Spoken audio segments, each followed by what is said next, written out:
Geetha sadhana soapaana. We have been seeing from uh, long back. Now we shall continue it. Today we will be seeing necessity of discrimination, viveka,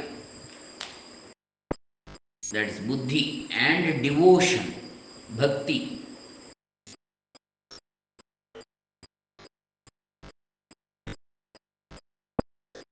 in the perfection of yoga, yoga siddhi.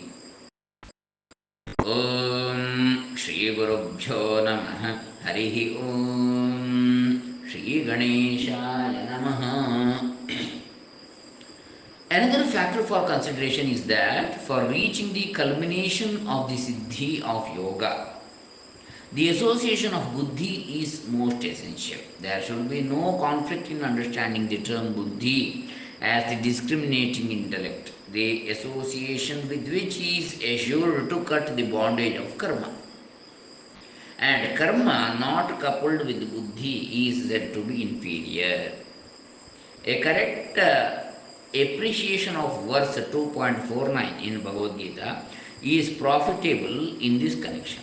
Every man acts guided by his innate nature, which he has inherited from his past actions.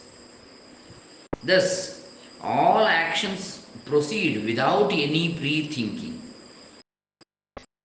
Therefore, it would seem correct to assume that actions normally are carried on without first hankering for the results.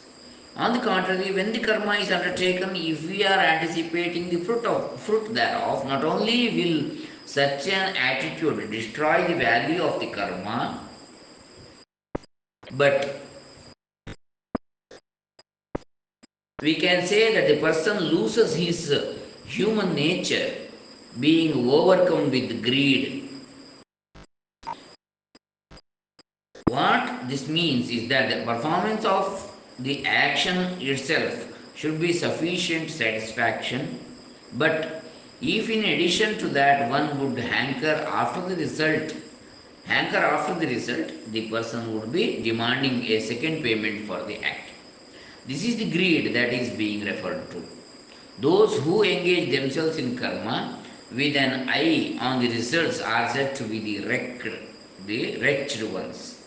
Arjuna has earlier told the Lord that he has lost his nature because of this defect of wretchedness, kripana, karpanya dosha. कार्पण्य दोषोपहत स्वभाव पृछामि त्वां धर्म सम्मूढ़ चेता यच्चेष्यान्निश्चितं ब्रूहि तन्मे. Arjuna asks Krishna. Hence, the Lord's injunction to him is that he should have recourse to buddhi, discriminative wisdom. On the contrary, when karma is undertaken with the mind glued to the results, one can never hope to reach samadhi, the inward turning of the mind toward Atman, as opposed to the normally extroverted and externally oriented mind. However, this term buddhi should not be confused with a mere mental exercise which anybody endowed with a certain amount of intellectual acuteness can do and would require no special stress from the Lord on the need for specific qualifications. This buddhi, the discriminative faculty of the mind, is normally shrouded because of our preoccupation with ourselves and with the world outside. Instead, if the efforts are directed toward the Lord, He unmasks or releases this capacity of intuitive discrimination.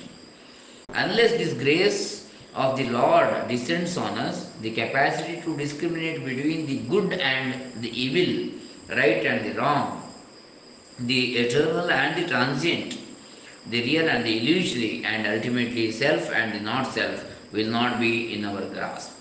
This type of buddhi can be kindled only by the performance of karma in the splendid attitude of worshipping the Lord. When the attachment to the karma and its results all drop away, When karma is undertaken in this exalted fashion, karmas both bad as well as good cease to be a cause of bondage. This dexterity in karma is called yoga.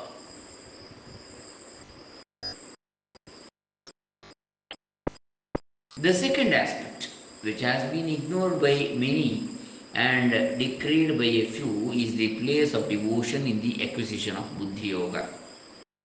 As promised in 10:10 Bhagavad Gita, those persons who are continuously in yoga and who serve the Lord with love entitle themselves for being endowed with this type of buddhi. Without complete devotion, undistracted even to the extent of allowing the mind to wander to the day to day needs of life, inasmuch as the Lord had already assured Arjuna that he himself would provide all that was needed. Bhagavad Gita 9.22, and hoping to equip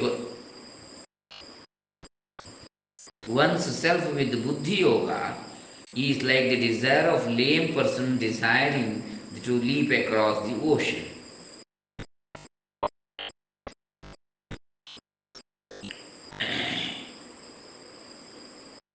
The essence of Buddhi Yoga is continuous discrimination between the self and the not self, unless the utterly illusory nature of samsara and the authority of the Lord are realized. Running after sense objects and pleasures will not cease, and not self will never be gotten rid of. Every person's mind is always oriented naturally toward the small I, which involves everything other than the real I. Therefore, for the mind to rest on the real I, everything that is really not the I, but which is normally accepted as the real I, must be ruthlessly rejected. This can happen only when the dream nature of these elements constituting the non I is realized as such, thus weaning the mind away from them and allowing the mind to rest in God with devotion. This devotion, coupled with discriminative introspection, will serve as a direct aid in knowing God as He is, which will, with no time lag, unite the person to Him eternally. This is confirmed also in the last verse of chapter 6, where the best among yogis is declared to be the one who serves the Lord with faith. Next, we have conclusion regarding yoga.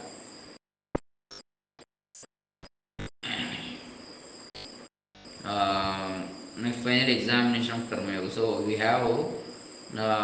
will see in the next session. The next point we will see in the next session. Hare Ram, Hare Krishna. Sadguru Charanarpitamastu Sarve Jana Sukhino Bhavantu Loka Samasta Sukhino Bhavantu Sajjana Santu Nirbhayaha. Om Tat Sat. Shri Krishna Arpanamastu. Sadguru Charanarpitamastu. Om Tat Sat.